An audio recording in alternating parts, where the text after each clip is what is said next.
Cette émission vous est présentée par Rousseau Métal et Choix Radio X.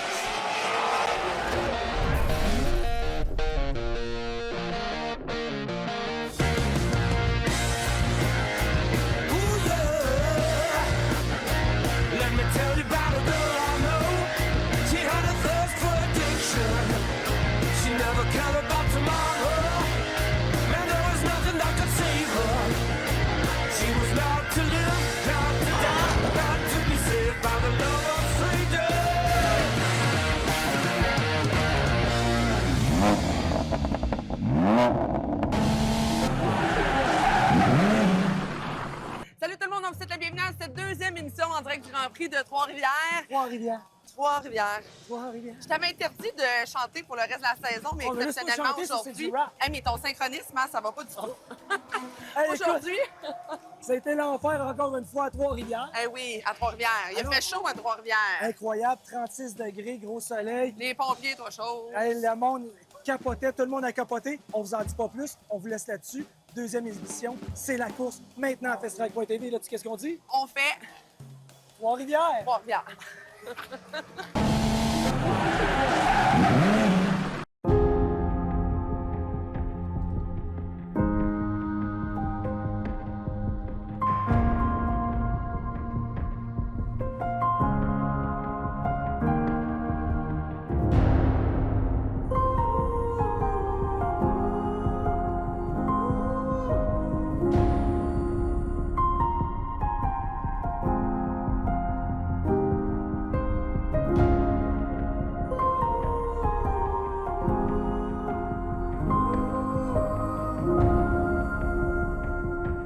Une première pour moi, crew d'une équipe NASCAR avec mon chum Vittorio, sérieusement, super expérience au Grand Prix de Trois-Rivières. D'habitude, on s'occupait de nos commanditaires, notre barbecue, tout ça. Et là, on the top, on s'occupe de l'auto de course et ça a été un week-end incroyable à Vittorio!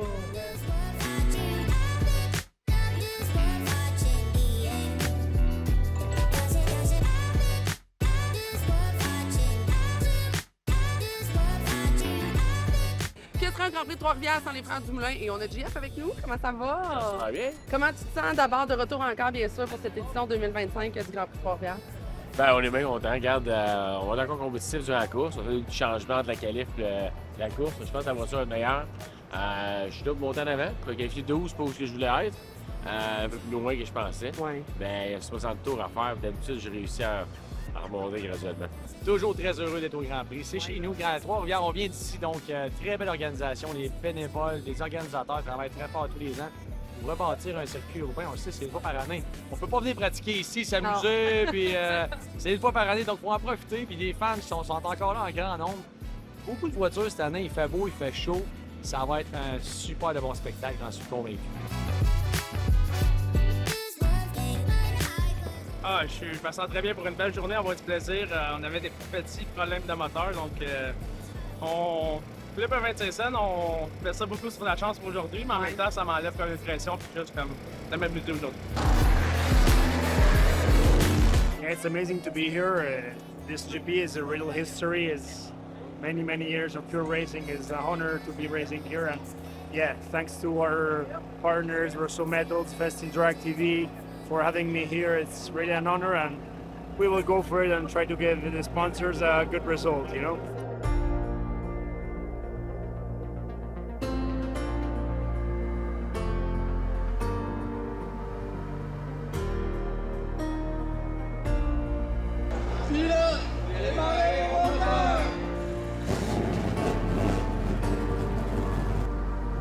Les 60 tours Rousseau Métal, présenté par Richard et compagnie, en collaboration avec Boudreau VR, qui s'amène. On est très prudent. Alex Tagliani derrière, ça se passe très bien jusqu'à présent. Les pilotes qui sont sages, ça avait brassé ici, on s'en souvient, il y a quelques années, avec la voiture Napa et celle de Andrew Ranger. Et là, tout le monde passe proprement jusqu'à présent. C'est à 2 de large. On arrive au Ducarmel encore une fois. Au freinage, tout le monde reste plus ou moins sage à ce stade-ci. Attention, je crois avoir vu Jean-François Dumoulin dans la voiture Omnifab tenter quelque chose. Il s'est ravisé au tout dernier moment.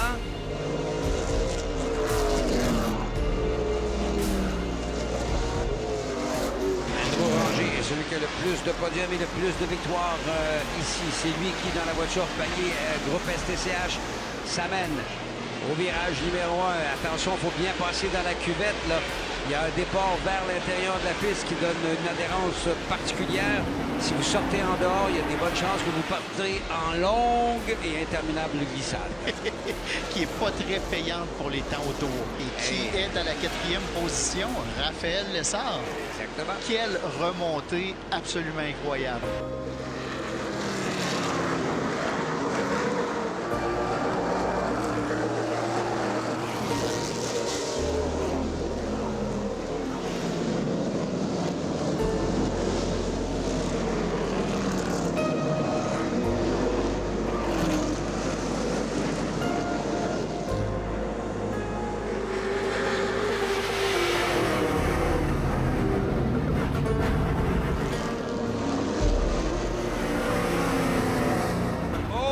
Malheureusement pour la voiture de Grelly, le feu dans le carburateur. On arrête ça. Ça, c'est, si je ne m'abuse, du côté du Villeneuve, là. Alors, il descend de la voiture assez rapidement. Je ne sais pas s'il y a du feu dans la cabine, là, mais une chose est certaine, c'est pas une bonne nouvelle. Andrew Ranger qui s'amène dans un instant pour recevoir le drapeau à Damier. C'est la victoire de ce dernier, avec une 5e et un 12e podium pour Andrew Ranger, suivi de son coéquipier chez Payet Course Racing. Après la pause, les entrevues d'après-course.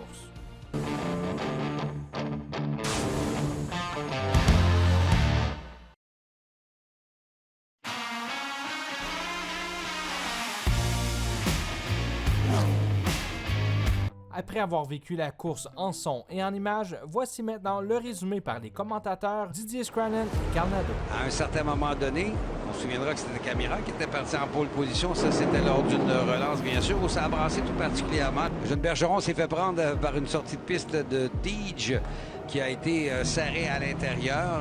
À la relance, ça avait bataillé ferme encore une fois entre les deux pilotes de Payet. Gary Clout, qui était au niveau de la 3e ou la 4e ou 5e position, avait été déporté. Malheureusement, le jeune Girelli, dans la trentaine, il faut le préciser, dans la voiture Rousseau Métal, 75e anniversaire, voit malheureusement sa course se terminer par un incendie sur le capot.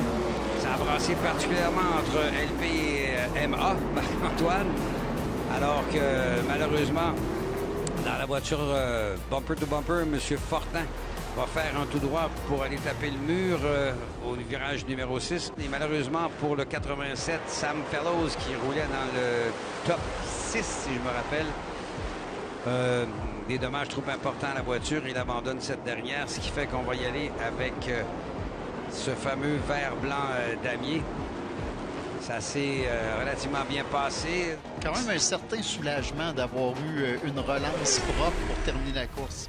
Sa 35e victoire pour Andrew Ranger, alors qu'on voit à l'écran le top 5 de ce 60 tours Rousseau Métal, présenté par Richard et compagnie en collaboration avec les VR Boudreau.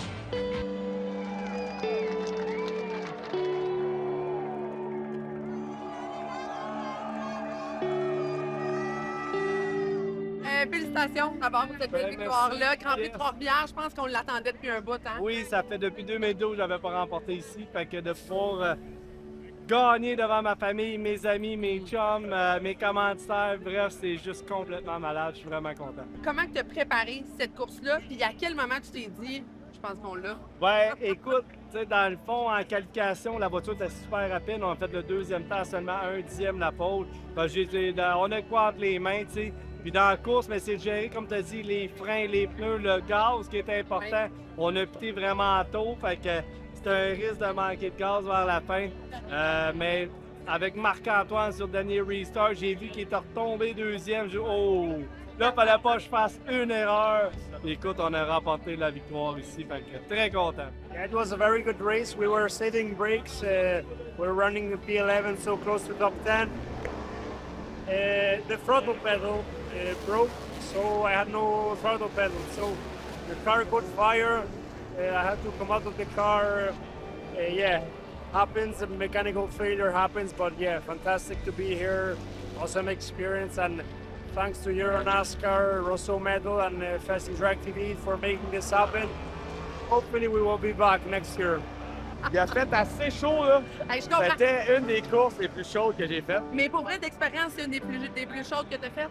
Ouais, parce que Trois-Rivières, c'est renommé pour ça. Je sais pas qu'est-ce qui se passe ici ce week-end-là, mais il fait tout le temps chaud. Mais ça peut pas battre Daytona en circuit routier, en plein milieu de l'été, à 40 degrés. Là. Ça, c'était incroyable, mais c'était adrénaline puis le mental. Ben, c'est ce que j'allais dire. Dans ce temps-là, ça doit jouer énormément sur le mental parce que tu as comme justement le côté stimulant de la course, mais de l'autre côté, moi, personnellement, on était dans un paddock, j'étais morte en dedans, j'imagine pas vous autres, là. C'était mental toughness. Un mental toughness, j'aime ça. Bienvenue à Louisville Dragway pour le deuxième reportage du Bracket Bonanza 2025.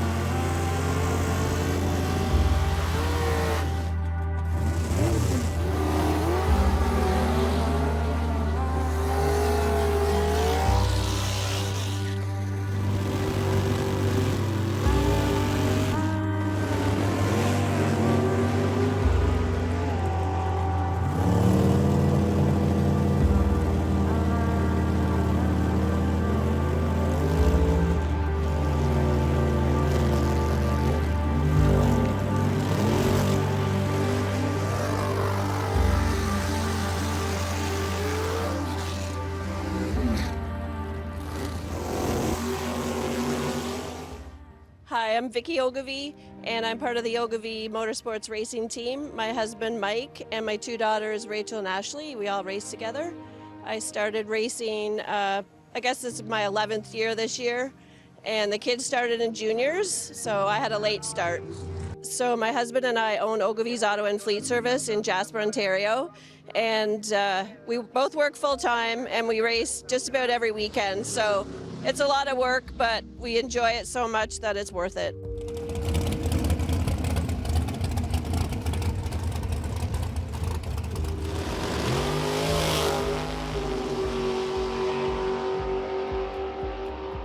I decided to join racing. My daughters were at a juniors and they didn't need my help anymore, so I got into a big car the same year Rachel did, and yeah, we just have been racing ever since.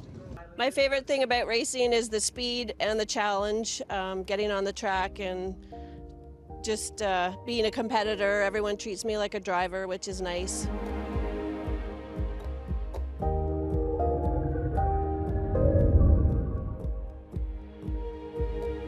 We choose dragsters because we could get all four in one trailer, and my husband thinks they're safer than a door car. So on my race car it says Mike's wife. It's just kind of a joke. Everyone that comes to the racetrack comes up and just asks, where's Mike's wife? So I thought it was fitting to put that on my race car.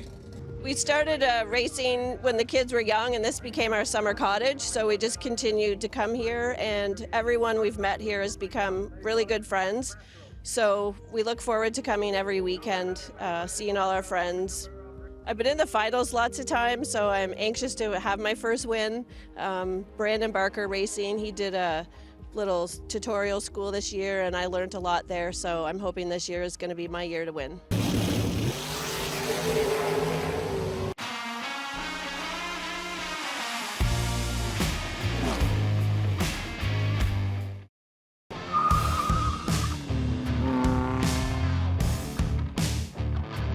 Second 30-lap main event. Voici les meilleurs moments de la deuxième finale de 30 tours de la catégorie modifiée de l'autodrome Granby du 15 août dernier. Racine s'installe en avant. Voilà François Bernier à l'extérieur de Maxime Plante. Pour la deuxième position et Parent aux dépens de Desjardins pour le quatrième, voire même le troisième rang. Le premier tour appartient à William Racine. Alors, François Bernier bien installé, deuxième. Parent travaille l'extérieur aux dépens de Maxime Plante. La roue dans les airs pour Mathieu Desjardins dans la courbe 1 et 2. Il est cinquième. Alors qu'on a une lutte derrière entre Danny Gagné et David Hébert. Très bon rythme à l'avant pour le Petit Prince, toujours. Devant François Bernier, alors qu'on a toute une lutte pour la 4e place. Steve Bernier est venu tout près du mur, sous notre signaleur. Pierre-Luc Savoie, heureusement sans conséquence et semble avoir une voiture un peu plus capricieuse cette fois-ci. Parent est tout près maintenant du duo de tête. Maxime Plante toujours 4e devant Desjardins. On doit surveiller Parent maintenant qui revient à l'intérieur sur Racine. Oh, Parent se présente à l'intérieur de la courbe 1 et 2, met de la pression sur Racine. La voiture de Parenton qui ne sert pas la cause de Racine actuellement. Parent va réussir à passer. Michael Parent maintenant 2e. On a déjà agité le drapeau blanc. C'est le dernier tour. Pièce de tour Fernand Bégin. Et dans la courbe numéro 4, une 2e victoire cette année pour le 49 François Bernier qui l'emporte. On se retrouve encore une fois cette semaine dans le cadre du Salon Autosport de Québec et bien sûr l'édition 2025 en compagnie d'Éric Fortier. Bien le bonjour! Bonjour Sarah, ça va bien? Ça va toujours bien quand, ben oui, je vais le dire, je me retrouve en ta compagnie, Éric, mais surtout, hey, un beau gros bleu poudre de même, moi, ça me fait du bien. C'est un peu imposant, là. On parle d'un véhicule qui est présent, mettons. Et là, on parle du fameux bleu poudre et de l'esthétique extérieure, mais à l'intérieur, c'est là qu'on voit que c'est vraiment un travail de main de maître qui a été fait. Absolument. Encore une fois, des matériaux de bon goût. On regarde la planche de bord, c'est refait à neuf. Le levier de vitesse aussi, c'est ce qu'on appelle du aftermarket. Donc, on a vraiment augmenté un peu les contrastes à l'intérieur du véhicule. On parle de la planche de bord, on parle du plancher. Aussi, c'est un plancher qui est de toute beauté. La cabine à l'arrière également, tout ça, c'est bien réaménagé. L'éclairage, l'insonorisation de la cabine, c'est vraiment bien fait. Puis un peu comme l'extérieur, c'est pas trop, c'est bien équilibré. J'avais parlé à l'équipe qui a travaillé justement sur ce véhicule-là, sur ce camion-là l'an passé. Puis je sais que le client avait fait bien sûr ses demandes, mais eux aussi avaient une certaine latitude de faire des propositions puis de pousser plus loin. Comme quoi, oui, souvent, on va travailler dans le modifié au niveau des véhicules, mais ces gros camions, ça peut très bien se faire aussi. Oui, la collaboration, puis d'aller chercher les idées des créatifs, parce qu'effectivement, quand on est trop près de son projet, c'est un peu comme avoir une vitre trop près de la figure. On n'a pas de perspective. Souvent, les gens qui sont à l'extérieur vont nous amener une idée différente qu'on n'avait pas pensé. C'est là qu'on trouve un équilibre entre les créateurs et le projet initial. Ça fait des beautés de ce genre-là. Comme quoi, c'est pas la première année qu'on retrouve un véhicule du genre dans le top 8, les tourneaux service de pneus, mais encore une fois, cette année, c'est un plaisir et un vrai charme à voir. On va d'ailleurs se retrouver la semaine prochaine pour en découvrir d'autres. Ça va être avec grand plaisir, Sarah. Merci! C'est à toi.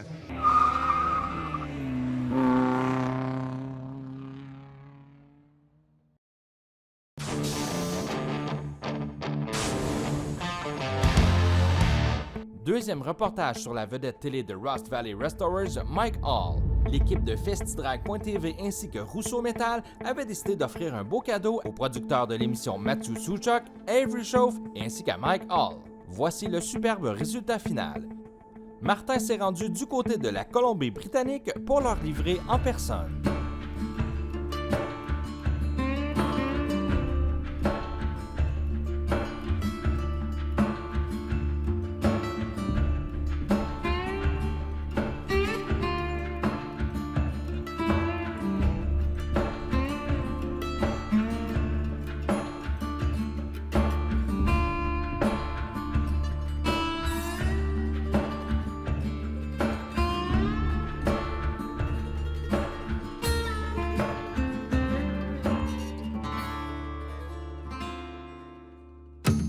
Bienvenue dans la petite ville de Tappan, en Colombie-Britannique. On y retrouve le célèbre atelier Ross Bros, propriété de Mike Hall, vedette de la série Rust Valley Restorers.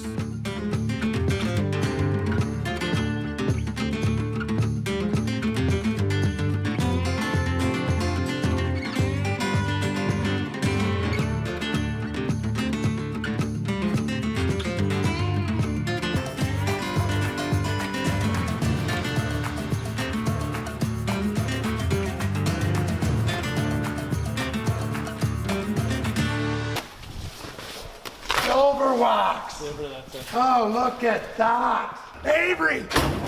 We got some scratch off for you. Thanks again, bud. All right, cheers. Merci, monsieur. All right. Hey, tu parles d'une fin de semaine. Quand Hey, même, là. sérieusement, je pense qu'à chaque année, quand on le finit, là, on se dit c'est fini. Puis Puis on a déjà hâte à l'année prochaine. Ben oui, mais c'est sûr, c'est un gros week-end, on t'appelait pilote, les spectateurs, mais tu sais, de l'action, vous l'avez vu, il y en a eu plus un Incroyable. à peu près. Et Là. moi, je prends 30 secondes. Merci à Dominique Fugère, Ouais. à toute l'organisation. Vous êtes des machines de guerre, les bénévoles. Sans vous, ça serait impossible. Les spectateurs, les pilotes, le Grand Prix de Trois-Rivières, 55 ans d'amour. Et on vous l'offre à festidrake.tv. Et salutations à tous ceux qui sont venus nous dire un beau bonjour. Oui, puis qui fait du incroyable. bruit, d'un paddock, Hey, là, ça c'est le aussi, fun d'avoir votre l'enfer amour. cette année, hein? Faites du bruit, c'est fou de plus en plus. Mais ça. La semaine prochaine, du dirt, du drag, du corn coffee. Et là-dessus, Eh bien, faites du bruit, mais reposez-vous un peu. ouais, posez-vous parce que Trois-Rivières, là, Ça, hein, c'est fatigant. Cette émission vous a été présentée par Rousseau Métal et Choix Radio X. Bye.